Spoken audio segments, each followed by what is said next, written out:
سلام، من امیرم و 22 سالم. این ماجرا برمیگرده به چند سال پیش. سلام، از دیدنت خوشحالم. اینجا دفتر منه و اسمش پرونده صفره.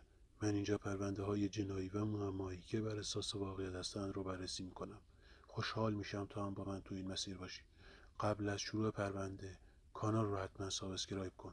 بریم سراغ پرونده امشب. سلام، من امیرم و 22 سالمه. این ماجرا برمیگرده به چند سال پیش. وقتی دانشجو بودم و توی خوابگاه توی یکی از شهرهای شمالی ایران زندگی میکردم. خوابگاه ما یه ساختمون قدیم بود، از اونایی که قبلا خونه یه خانواده پولدار بود و بعد تبدیلش کردن به خوابگاه. همیشه شایع بود که این خونه یه چیزی توش داره، ولی من زیاد جدی نمیگرفتم. آخه کی به این حرفا باور داره؟ یه شب حدودای ساعت 12 داشتم تو اتاقم درس میخوندم. چون امتحان داشتم تا دیر وقت بیدار بودم. بقیه بچه خوابگاه یا خواب بودن یا تو اتاقشون مشغول. یهو صدای خیلی آرومی شنیدم، انگار یکی داره تو راه میره. فکر کردم شاید یکی از بچه هاست که داره میره آشپزخونه یا دستشویی، ولی صدا یه جورایی عجیب بود. نه مثل صدای کفش یا دمپایی، انگار یه چیزی داره روی زمین کشیده میشه.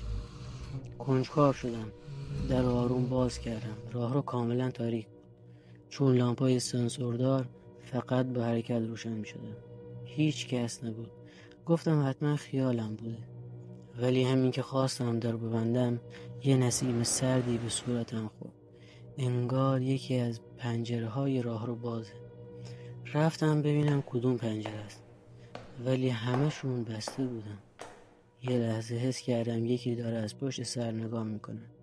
برگشتم، هیچی نبود، ولی قلبم داشت از جا کنده میشد. برگشتم تو اتاق و در قفل کردم.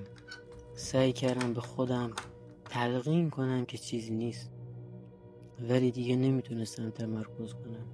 همون موقع صدای خراشیدن اومد، انگار یکی داره با ناخون روی در چوبی میکشه. اول فکر کردم یکی از بچه ها داره اذیت میکنه، ولی وقتی گوش دادم صدا خیلی منظم بود، مثل یه ریتم. دیگه جرئت نکردم در رو باز کنم، فقط نشستم رو تختم و زل زدم به در. بعد از چند دقیقه صدا قطع شد، ولی یهو لامپ اتاقم شروع کرد به چشمک زدن. نه یکی دو بار، بلکه چند ثانیه پشت سر هم. دیگه از ترس گوشیمو برداشتم و به یکی از دوستام که توی یه اتاق دیگه بود زنگ زدم. صدام میلرزید. گفتم بیا اتاق من، یه چیزی اینجا درست نیست. اونم که خودش ترسیده بود گفت تنهایی نمیتونم بیام. خلاصه تا صبح نخوابیدم. صبح که شد رفتم با بچه ها حرف زدم. یکی از بچه های قدیمی تر گفت که چند سال پیش یکی توی این خوابگاه خودکشی کرد و از اون موقع به بعد هر چند وقت یه بار کسایی که شب بیدار میمونن یه چیزایی میبینن یا میشنون.